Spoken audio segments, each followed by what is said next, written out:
अब चलिए बंगाल की बात करते हैं। टीएमसी की सांसद महुआ मोइत्रा ने मां काले पर विवादित बयान दिया था।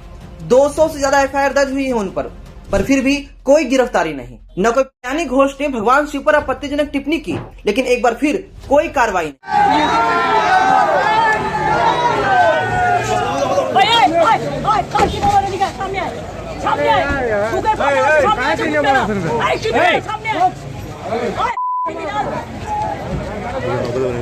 দেখো ভদ্রতার একটা লিমিট আছে।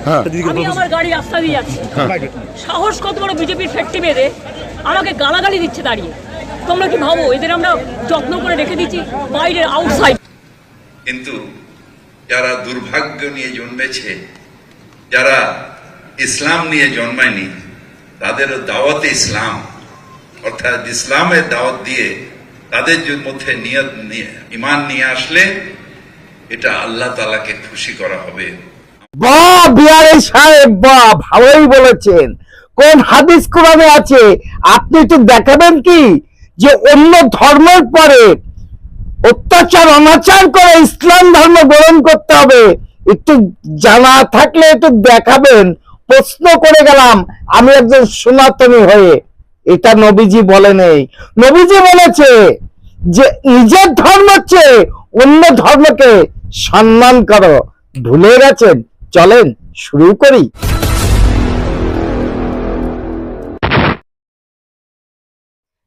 নমস্কার নমস্কার সকল সনাতনী ভাইদের একবার নমস্কার, মুসলিম ভাইদের আদাব। অন্যান্য জাতি যারা আছে আমার এই ভিডিওটা দেখবেন তাদের প্রতিও নমস্কার জানাই এই ভিডিওটা শুরু করছি। আমার চ্যানেল নাম don't care, Facebook page Krishnapada Adhikari. আজকে আমি যে বিষয় নিয়ে কথা বলতে এসেছি যে পশ্চিম বাংলা হিন্দু নির্দেশ, হিন্দু বিদ্বেষ, হিন্দুদের পরে অত্যাচার হচ্ছে কিনা দেখিয়ে দেব। যদি বলেন এই প্রমাণটা আপনি কি করে দেবেন, দেব আমি, কিন্তু দেওয়ার আগে আপনাদের সকলকে বলবো এই ভিডিওটা সকলের কাছে পৌঁছে দেবেন, এইটুকু কামনা করতে পারি। কারণ আজকে বাস্তব সত্য কিছু আপনাদের সামনে তুলে আনবো এই ভিডিওর মধ্যে। আপনারা সবাই অবগত যে ভারতবর্ষের সংবিধান অনুযায়ী সাংবাদিকের হলো ৪র্থতম। সেই সাংবাদিকের প্রতি যারা আক্রমণ করছে, শুধু আক্রমণ করে খণ্ড হয়নি, শুধু আক্রমণ করে তারা শান্ত হয়নি, আক্রমণের পরে যে ভাষাগুলো ব্যবহার করেছে, বিশালের পরে এর তীব্র প্রতিবাদ আমি একজন ইউটিউবার হয়ে করছি। কারণ আমরা মানুষের সামনে সংবাদ প্রচার করি, মানুষের সামনে কোন সত্য ঘটনা আনি। যেটা সত্য সেটা সত্য, যেটা মিথ্যা সেটা মিথ্যা, কিন্তু কোনো আপোষ করি না কেউর সঙ্গে। কারণ এটা হলো ধর্ম নয়, এটা হলো যুদ্ধ।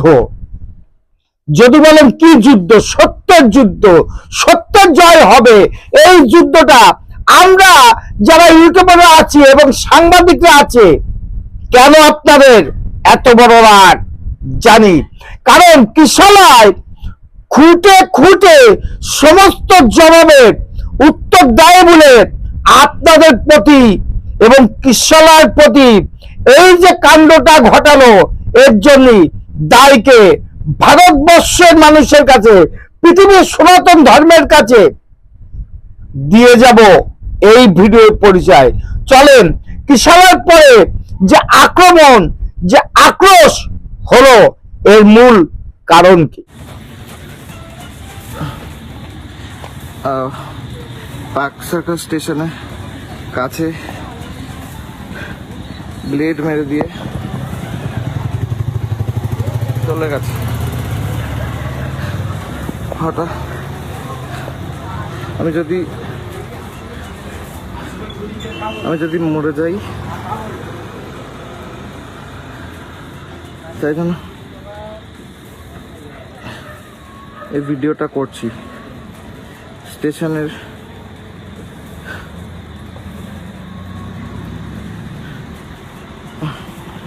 হাতে পার্ক সার্কাসে ছিনতাইবাজের খপ্পরে পড়েছেন কিশোরী মুখার্জি এবং বাধা দিতে গেলে ধারালো ব্লেড দিয়ে তাকে এলোপাথারি আঘাত করা হয়, বারবার আঘাত করা হয়। আর আরো একবার এই ঘটনা চোখে আঙুল দিয়ে দেখিয়ে দিচ্ছে রাজ্যের আইন শৃঙ্খলা ভয়ঙ্কর নগ্নরূপ। মানে পার্ক সার্কাসে যদি এমন মারাত্মক ঘটনা ঘটতে পারে তাহলে তো রাজ্যের যে কোনো প্রান্তে যে কোনো কারোর সঙ্গে যখন তখন যা খুশি হতে পারে। অর্থাৎ দুষ্কৃতীদের মুক্তাঞ্চল হয়ে গেছে বাংলা। তারা পুলিশকে ভয় করে না, কোনো রকম ভাবে তাদের শাস্তির ভয় নেই, আর তার জন্যই অপরাধের এত বাড়বাড়ন্ত। এটি কি বলেছেন বিজেপি নেতা তথা কাউন্সিলর সজল ঘোষ, একের সঙ্গে কেয়া ঘোষ, জানাবো আপনাদেরকে। কোর্ট কিছুকাল আগে বলেছিল যে এই রাজ্যে শাসকের আইন চলে।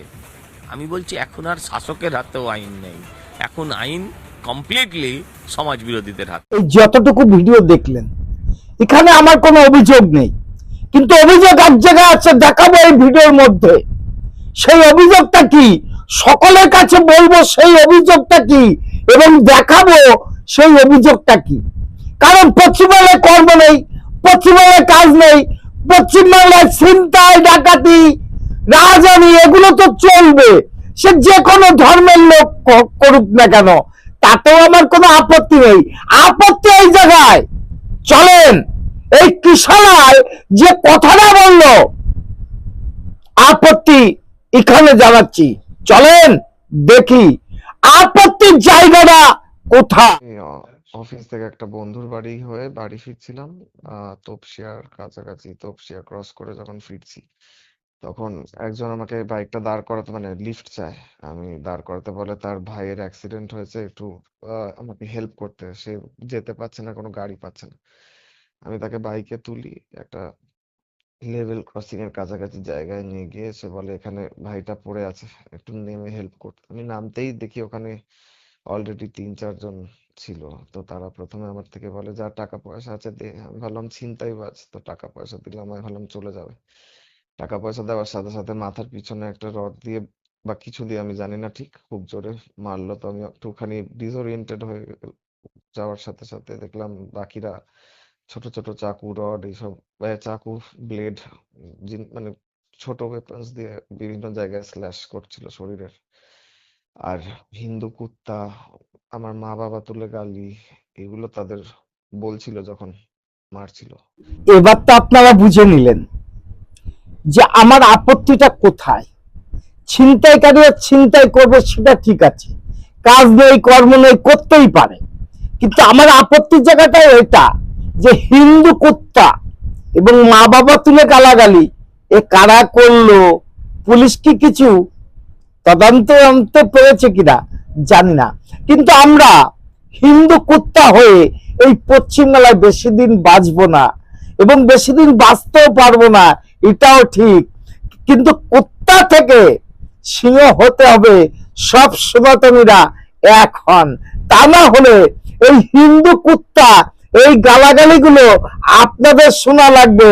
আগামী দিনে আরো ভয়ঙ্কর দিন আসতে পারে, সে জায়গা দাঁড়িয়ে সনাতনের জয় ধ্বনি দিয়ে সকল সনাতনীরা অন্তত এই পশ্চিমবাংলায় এখন যদি সনাতন ধর্মকে বাঁচাতে চান। প্রশ্ন করে গেলাম, প্রতিবাদী ভিডিও করি, কণ্ঠ আছে যতদিন, প্রতিবাদ আছে ততদিন। সাদাকে সাদা বলি, সত্যকে সত্য, মিথ্যাকে মিথ্যা শিখিয়েছে গুরুজন ব্যক্তি। আমার চ্যানেল নাম don't care, Facebook page Krishnapada Adhikari. ভিডিওটা যদি আপনাদের ভালো লাগে লাইক শেয়ার কমেন্ট করবেন। আগামী দিনে নতুন কোনো ভিডিও আনার জন্য একটু তো আশীর্বাদ করবেন। নমস্কার, টাটা। Madam, when sorry.